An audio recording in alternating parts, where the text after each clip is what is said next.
വീണ്ടും നിങ്ങളെല്ലാവരെയും പൗർവിഷനിലൂടെ കാണാനിടയാക്കിയതിൽ സന്തോഷമുണ്ട്.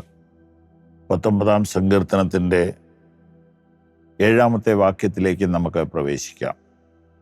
യഹോവയുടെ ന്യായപ്രമാണം തികവുള്ളത്, അത് പ്രാണനെ തണുപ്പിക്കും. യഹോവയുടെ സാക്ഷ്യം വിശ്വാസ്യമാകുന്നു, അത് അല്പബുദ്ധിയെ ജ്ഞാനിയാക്കും. യഹോവയുടെ ന്യായപ്രമാണം തികവുള്ളത്, അത് പ്രാണനെ തണുപ്പിക്കുന്നു. യഹോവയുടെ സാക്ഷ്യം വിശ്വാസ്യമാകുന്നു, അത് അല്പബുദ്ധിയെ ജ്ഞാനിയാക്കും. ഇന്ന് നാം വചനസൂര്യൻ്റെ പൂർണ്ണ വെളിപ്പാടിലേക്ക് വരികയാണ്.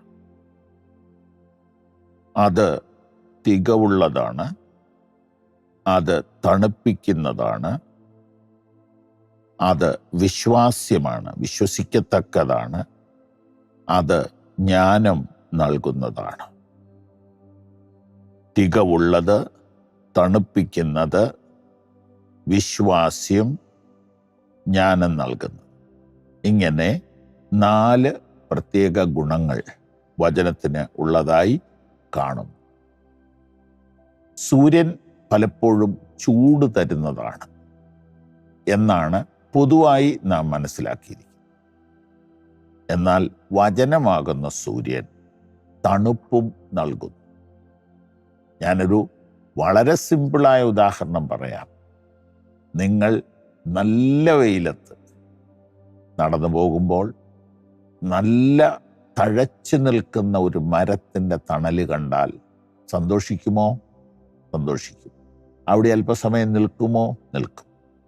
അതെന്തൊരാശ്വാസമാണ്! ആശ്വാസമാണ്. അതാര് കൊണ്ടുവന്നതാണ്? ആ മരം കൊണ്ടുവന്നതാണോ? സൂര്യൻ കൊണ്ടുവന്നതാണോ? സൂര്യൻ കൊണ്ടുവന്നതാണ്. അപ്പോൾ അത് പൂർണ്ണമായ ഉദാഹരണം അല്ലെങ്കിൽ ഞാൻ പറയുകയാണ്, സൂര്യൻ ചൂട് മാത്രമല്ല തരുന്നത്, തണലും തരുന്നു. നോക്കൂ, തികവുള്ള ന്യായപ്രമാണം പ്രാണനെ തണുപ്പിക്കും. പ്രാണൻ, മനുഷ്യൻ്റെ ഈ മനസ്സാണല്ലോ വെപ്രാളം പിടിച്ച് കയ്യും കാലും ഇട്ടടിച്ച് ചിലർ ആത്മഹത്യ ചെയ്യുന്നു, ചിലർ കള്ളുകുടിക്കുന്നതും ചിലർ മയക്കുമരുന്നിലേക്ക് പോകുന്നതും ഒക്കെ ഈ മനസ്സിൻ്റെ ടെൻഷൻ കാരണമാണ്. ആ മനസ്സിനെ കൂൾ ഡൗൺ ചെയ്യുന്ന ഒരു മെഡിസിനാണ് വചനം.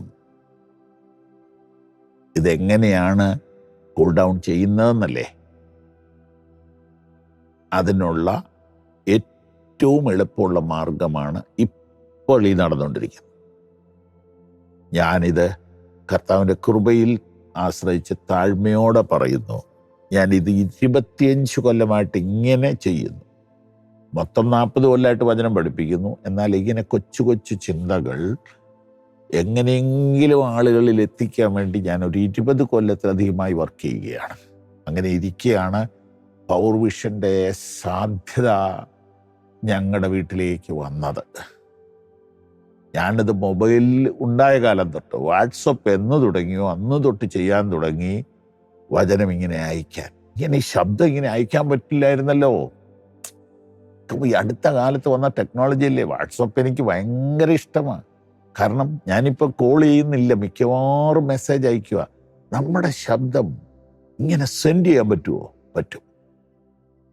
അപ്പം അങ്ങനെ വന്നപ്പോൾ അനേകരെ തണുപ്പിക്കാൻ ഈ ഫോൺ ഉപയോഗിക്കുക. ഞാൻ ഫോൺ കൊള്ളൂല്ല, ഫോൺ നല്ലതല്ല, ഫോണിനകത്ത് പാപമുണ്ട്, ശരിയാണ്. സകല മലിനതകളും ഇതിനകത്തുണ്ട്. സകല മലിനതകളും വേണമെങ്കിൽ ഇതിനകത്തൂടെ എടുക്കാം. അതുകൊണ്ട് മൊബൈലിനെ വെറുക്കുന്നവരും ഇത് ഉപയോഗിക്കുന്നുണ്ട്. അപ്പം ഞാനിങ്ങനെ ടി വിയിലൊക്കെ ഇടയ്ക്കൊന്ന് മൊബൈൽ ഉപയോഗിച്ചാൽ ഇഷ്ടപ്പെടാത്ത മനുഷ്യരുണ്ട്, നല്ല മനുഷ്യരാണ്. അവരെന്നെ വിളിച്ച് പറഞ്ഞിട്ടുണ്ട്. ഞാൻ അവരുടെ എല്ലാ അനുവാദം മേടിച്ചുകൊണ്ട് പറയുകയാണ്, ഞാനിത് ഉപയോഗിച്ച് എത്രയോ മനുഷ്യരുടെ ഹൃദയങ്ങളെ തണുപ്പിക്കുന്നുണ്ട്. എല്ലാ ദിവസവും രാവിലെ 4 മിനിറ്റിൻ്റെ ഒരു മെസ്സേജ് ഇതിൽ കൂടി അയക്കുന്നുണ്ടോ? ഇപ്പോൾ അത് 1,00,000 പേർക്കെങ്കിലും കിട്ടുന്നുണ്ടാവും. അങ്ങനെ വചനം നമുക്ക് എന്ത് ചെയ്യും? പ്രാണനെ തണുപ്പിക്കും. അത് വിശ്വാസ്യമാണ് എന്ന് പറഞ്ഞാൽ കണ്ണും പൂട്ടി വിശ്വസിക്കാം. പ്രവചനം അങ്ങനെ വിശ്വസിക്കാൻ ഒക്കുകയില്ല, വചനം അങ്ങനെ വിശ്വസിക്കാം. അത് അല്പബുദ്ധിയെ ജ്ഞാനിയാക്കും എന്ന് പറഞ്ഞാൽ